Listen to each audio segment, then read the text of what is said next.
नमस्कार, मैं हूं श्वेता सिंह। आप देख रहे हैं आज तक। प्रधानमंत्री नरेंद्र मोदी का आज रेडियो संबोधन है। मोदी की आकाशवाणी हम आपको दिखाएं उससे पहले आपको दिखा देते हैं कि विजयदशमी के मौके पर संघ प्रमुख मोहन भागवत ने नागपुर में आरएसएस के सालाना कार्यक्रम में जो संबोधन किया है उसमें क्या क्या कहा है। नरेंद्र मोदी की उन्होंने तारीफ की। उन्होंने कहा कि अगर अच्छे दिन आने वाले हैं तो अच्छे दिनों के लिए इंतजार करना होगा।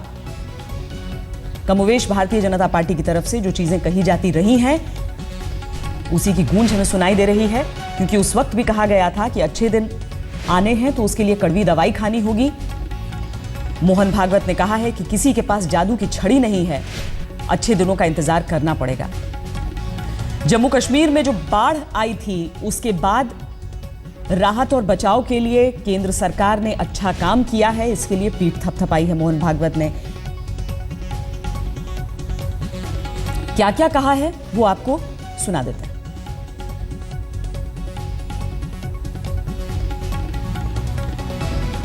6 महीना अभी पूरा नहीं हुआ, लेकिन लगता ऐसा है कि जिस सपनों के भारत के निर्माण का चित्र हमारे अंतर्मन में है, शायद इस बार इस शासन के नेतृत्व में उस दिशा में धीरे धीरे बातें बढ़ेगी।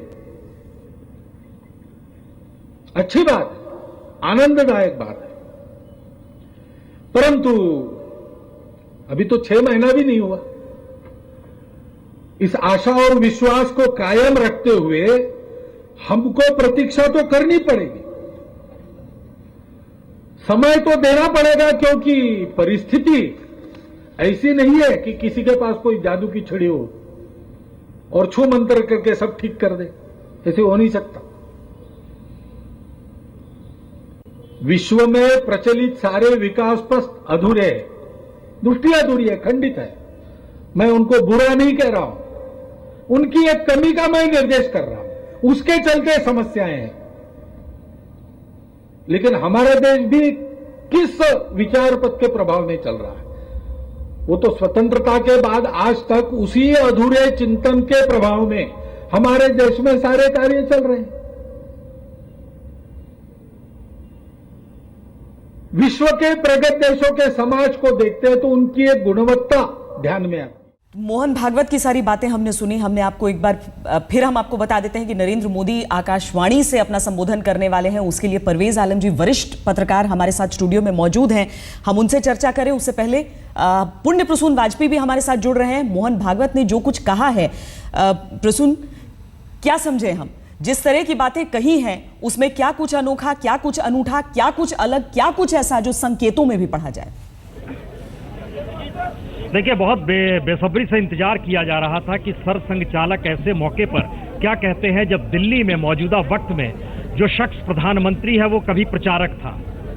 तो यहाँ पर 2-3 बातें आज बहुत ही महत्वपूर्ण हुई है। 6 महीने के भीतर सरकार ने जो काम किया है उसको लेकर संघ परिवार या कहें सीधे सरसंघ चालक ये मान रहे हैं कि दरअसल जिस सपनों के भारत को वो देख रहे हैं वो शायद उस दिशा में नरेंद्र मोदी बतौर नेता, बतौर प्रधानमंत्री उस दिशा में कदम बढ़ा रहे हैं। यानी प्रधानमंत्री मोदी के पीछे संघ पूरे जोर से खड़ा हुआ है। पहला सवाल ये है। दूसरी बड़ी बात है, जिन मोर्चों पर, चाहे वो संचार का क्षेत्र हो, चाहे वो विदेश नीति की बात हो, चाहे वो आर्थिक नीति की बात हो, हर जगह पे कोई सवाल नहीं खड़ा किया गया। और एक पहली बार हमने एक नई चीज देखी, क्योंकि इस बात का एहसास सरसंघ चालक को है कि मौजूदा वक्त में संघ की सक्रियता की वजह से 2014 में एक परिवर्तन इस देश ने देखा है। समाज परिवर्तन चाहता था, लेकिन परिवर्तन देखा है तो संघ की सक्रियता रही है, स्वयंसेवक गली गली निकला है।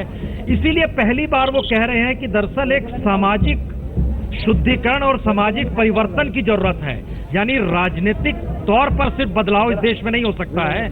यानी कहीं ना कहीं जो कमजोरी मौजूदा वक्त में लोग शायद नरेंद्र मोदी सरकार में अगर देख रहे हैं तो वो कहीं उसको बचाते हुए इस बात का जिक्र भी कर रहे हैं कि सामाजिक तौर पर परिवर्तन होना चाहिए। और ये मेरे ख्याल से चूंकि 1 घंटे बाद प्रधानमंत्री मोदी अपने मन की बात रेडियो के जरिए श्वेता करने वाले हैं, तो ये उनके लिए एक अच्छी खबर है कि नागपुर से आरएसएस पूरी ठसक के साथ इस दौर में सरकार के पीछे न सिर्फ खड़ा है बल्कि सरकार की हर नीतियों पर वो मानकर चल रहा है कि एक बेहतरीन काम हो रहा है। और ये शायद नरेंद्र मोदी के लिए मौजूदा वक्त में सबसे बेहतरीन, आज के दिन विजयदशमी के दिन के एक बेहतरीन तोहफा आप कह सकते हैं उनके लिए।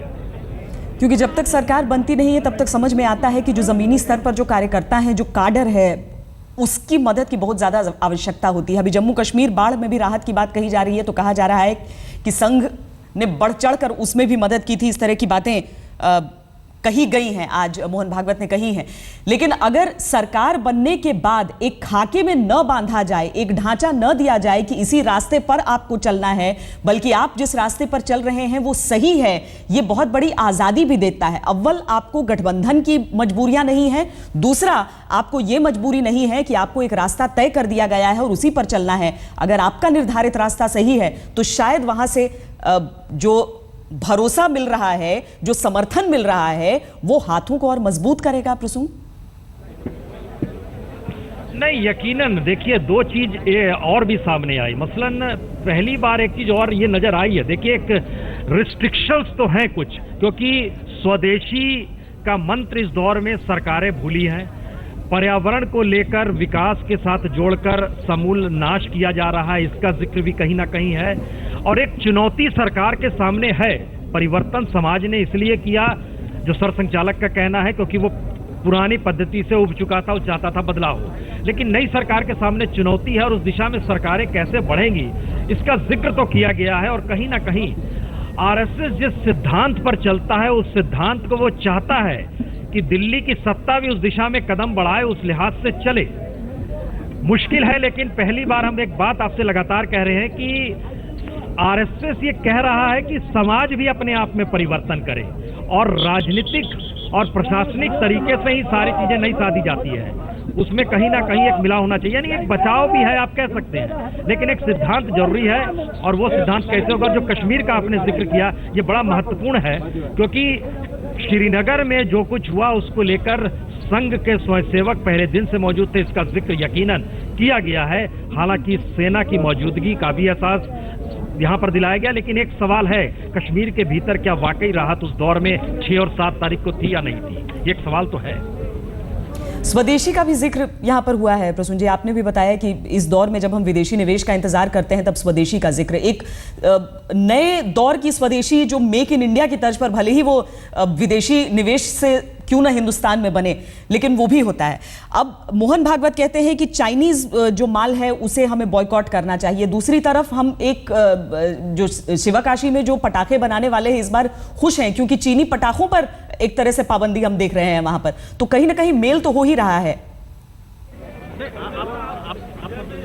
नहीं, ये आप सही कह रहे हैं, क्योंकि उन्होंने इस बात का जिक्र किया कि जब तक चीनी माल का प्रयोग हम करते रहेंगे, ऐसे में सरकारें जो हैं आर्थिक तौर पर चीन से किस तरीके से प्रतिस्पर्धा कर पाएगी, ये वाकई महत्वपूर्ण है। लेकिन इसका दूसरा हिस्सा ये है कि सरकार के पास क्या वाकई कोई ऐसा बड़ा विजन है जिसके जरिए कहा जा सके कि वो चीन के साथ प्रतिस्पर्धा कर आगे निकल जाएगी? ये अभी तक आया नहीं है। और समाज के भीतर की मुश्किल ये है कि जो चीजें उसे सस्ती उपभोग करने वाली मिलेगी वो उसका इस्तेमाल करेगा। ये कहीं एक अंतर्विरोध है, लेकिन चीन के साथ प्रतिस्पर्धा है, पाकिस्तान दूसरी तरफ है, बांग्लादेश तीसरी तरफ है, और पहली बार शायद समुद्री सीमा का जिक्र दक्षिण भारत को लेकर भी सरसंघचालक ने यह कहकर कर दिया कि दरअसल वहां पर भी जो मौजूदा सरकार है, चाहे वो संघ के स्वयंसेवकों की हत्या का मसला हो, यहाँ पर खनिज संसाधनों की लूट वो हो रही है, उसमें कैसे रुकावट लाई जाए ये देखना पड़ेगा। इसका मतलब है कहीं राजनीतिक तौर पर चीजें असफल भी हैं, यह भी माना जा रहा है। बहुत शुक्रिया प्रसून जी इस पूरी बातचीत के लिए। पुण्य प्रसून वाजपेयी हमारे वरिष्ठ सहयोगी हमसे बातचीत कर रहे थे, बता रहे थे कि मोहन भागवत ने जो कुछ कहा है उसे किस नजरिए से देखें, उसे किस तरीके से आंका जाए। नरेंद्र मोदी को अब से कुछ देर बाद, करीब 45 मिनट बाद रेडियो से संबोधन करना है। आकाशवाणी पर नरेंद्र मोदी की आवाज सुनाई देगी और उससे पहले मोहन भागवत का यह संबोधन नरेंद्र मोदी को जाहिर है बहुत हद तक आत्मविश्वास से भर देगा। फिलहाल हम यहां पर एक ब्रेक के लिए रुक रहे हैं। ब्रेक के बाद जब लौटेंगे तो नरेंद्र मोदी के संबोधन पर चर्चा करेंगे। हमारे साथ परवेज आलम जी स्टूडियो में है। इस चर्चा को हम शुरुआत वहां पर करेंगे, बताएंगे नरेंद्र मोदी क्या क्या कह सकते हैं अपनी मन की बात।